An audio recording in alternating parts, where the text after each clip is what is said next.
someone near and dear to my heart, he and Lisa Stack, one of Barron's top 100 independent financial analysts in the U.S., has been a popular speaker at money show conferences for over 30 years. Yes, Jim, we've aged together. Credited with having warned investors of the impending housing bubble in 2005, and I witnessed that, and then the imminent bear market of 2007. Mr. Stack told Orlando Money Show participants to prepare for the buying opportunity of a lifetime. Thank you, Jim. It was 4 weeks before the bottom. Mr. Stack's track record and safety-first approach have been described by Forbes as more or less impervious to declines. Master speaker, please help welcome Jim Stack. Thank you, Tim. Appreciate it.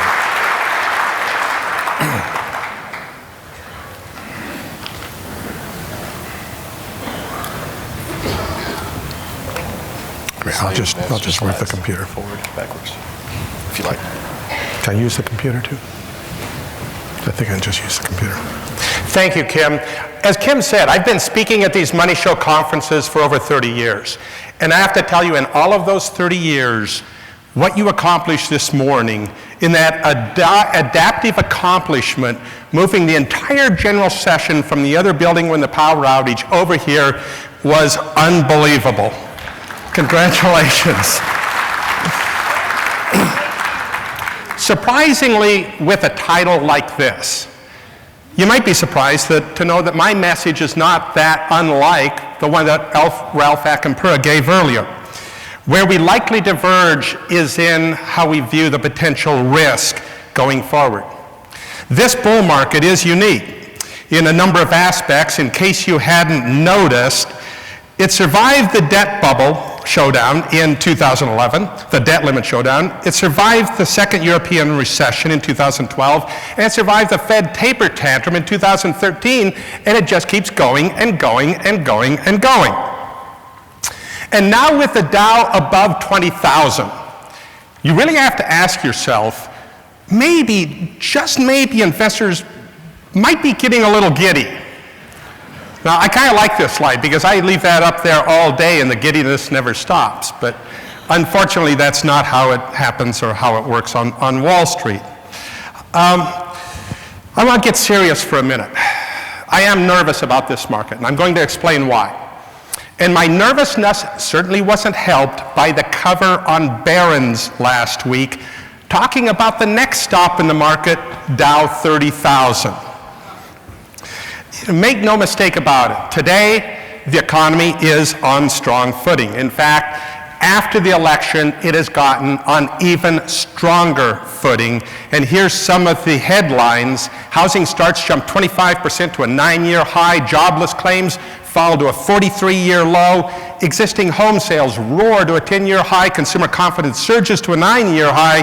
And U.S. small business confidence soars to a 12-year high.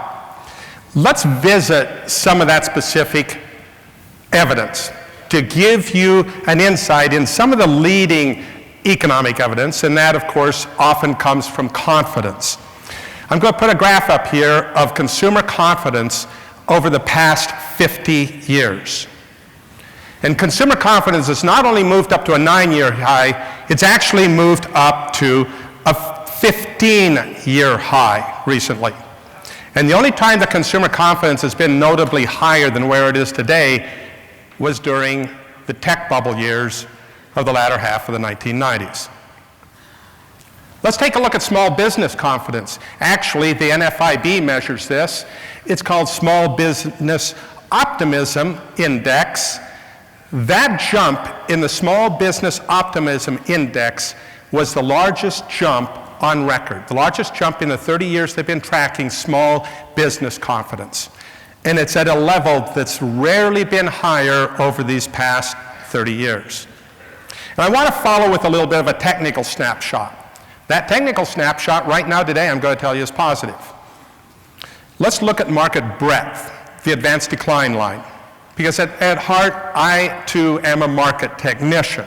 I'm also a market historian, and I'm also a value investor. So I try to blend all three of those. But if we look at the advanced decline line, we find that it broke out decisively to a new high along with the S&P 500 index on this latest rally.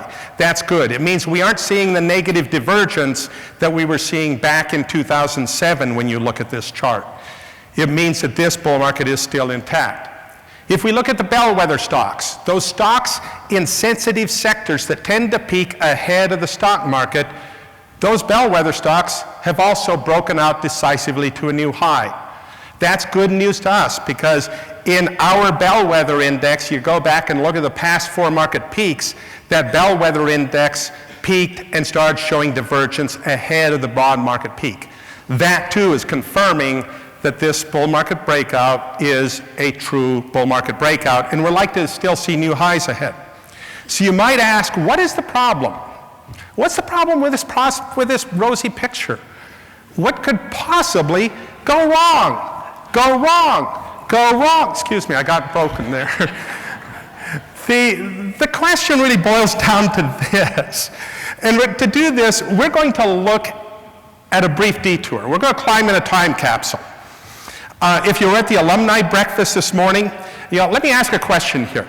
How many of you remember the Nifty 50 or the Go-Go Fund era? There are some seasoned investors in here. But we're going to climb in a time capsule, and we're going to jump back to 1969, actually December 1968, and this article appeared in U.S. News & World Report summarizing the outlook for the economy. The year 1969, next year, is going to be a good one for U.S. business, probably the best ever in the opinion of most of the country's investment bankers. And when was that best year ever supposed to occur? Turned out to be the first year of the 69-70 bear market. Stocks would fall 40% over the next 18 months.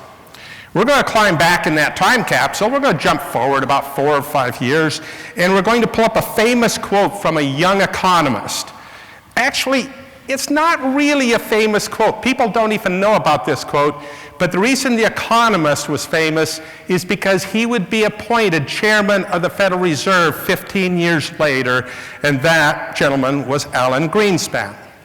This is what Alan Greenspan said as an economist in January 1973. It's very rare that you can be as unqualifiedly bullish as you can now. And when could you be so unqualifiedly bullish?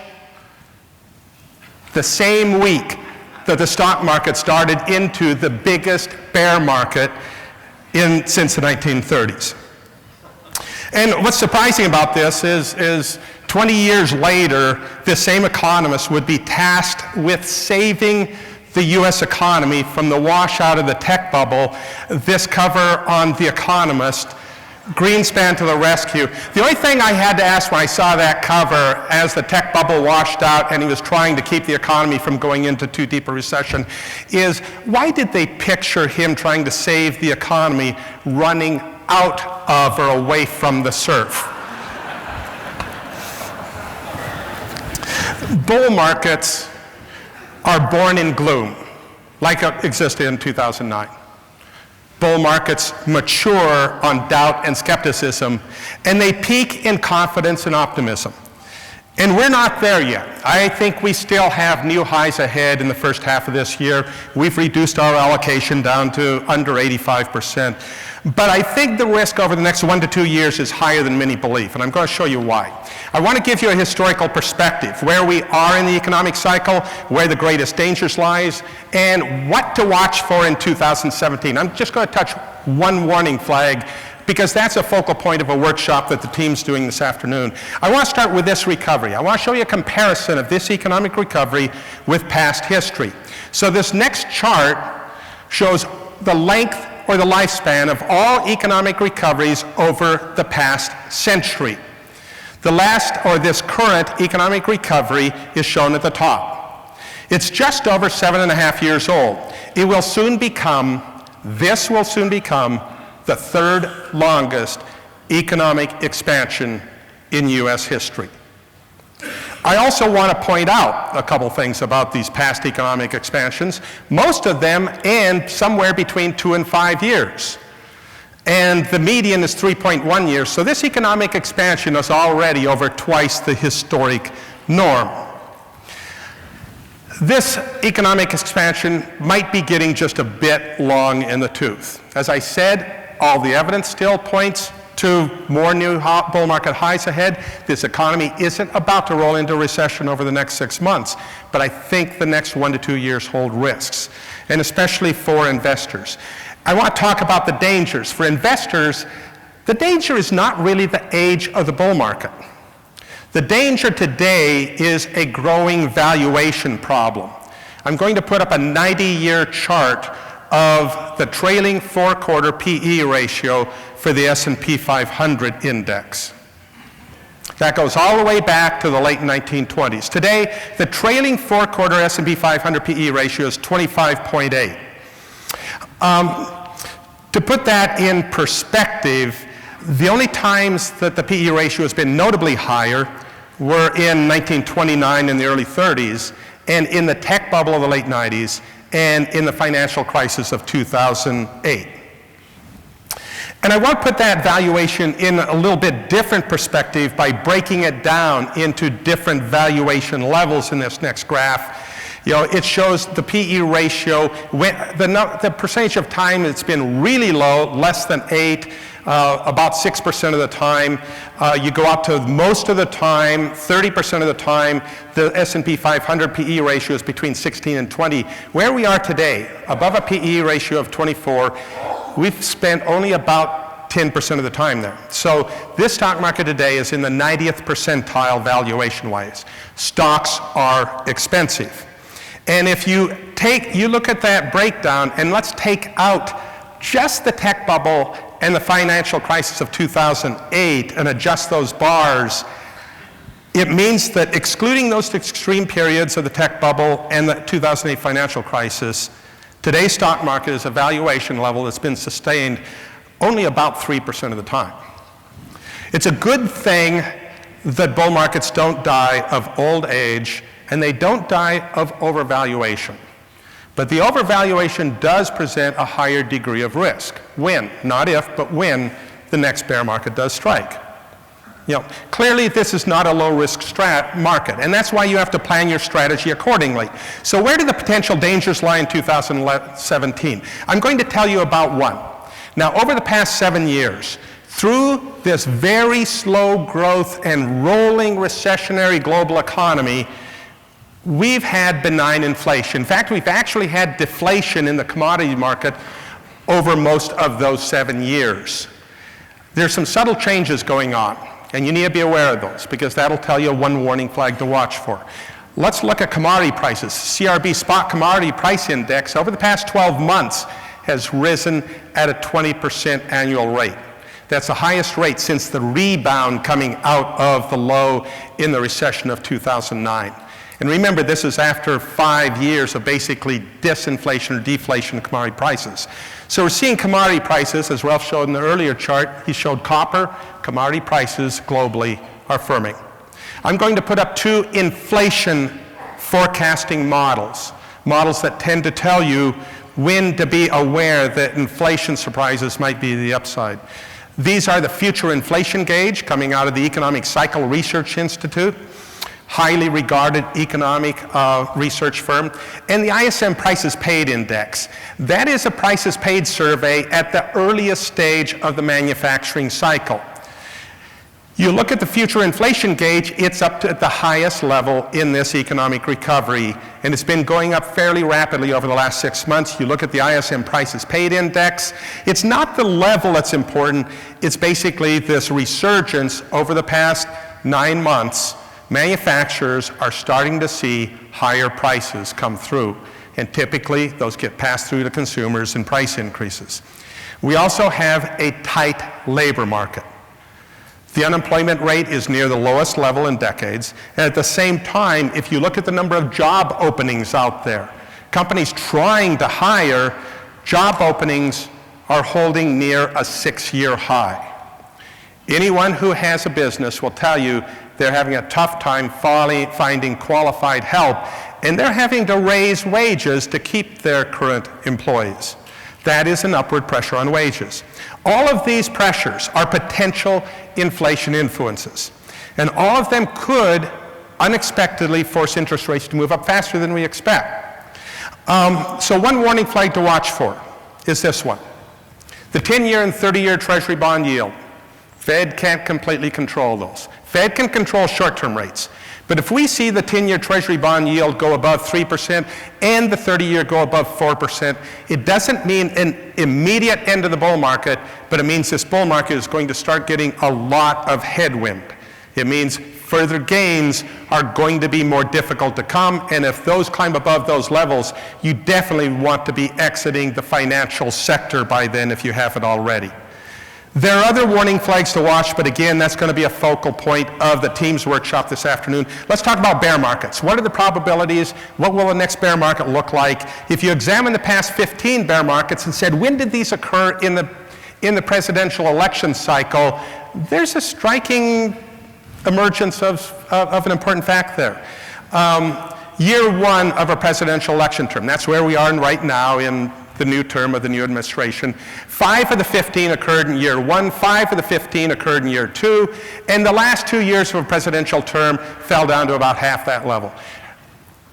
Bear markets are far more likely to start in the first 2 years of a presidential term. Why? Because every president knows if you're going to allow those higher interest rates, if you're going to have that tough economic climate, get it out of the way early so that you can be running when the economy is recovering 4 years later. There's also an interesting table on recessions. In the past 90 years, we've had 14 recessions. When have those occurred? Those are all 14 recessions. How many of them started in the year following a presidential election? That's this year. The answer is almost 2/3 of them. 9 out of 14. Those are the asterisks there, the yellow ones. 9 out of 14 recessions started in the year following a presidential election term. I don't use that for forecasting, but it does make me a little bit more nervous today. If we have a bear market, how big will it be? Well, again, history can provide a clue. This bar chart shows what we call bear market repos. How much of the previous bull market's gain was repossessed by the next bear market.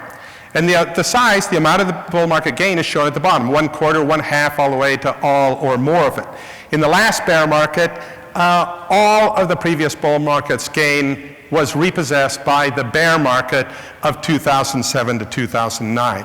Now, one interesting fact about this chart is that every bear market of the past 90 years has recouped almost half or more of the previous bull market's gain.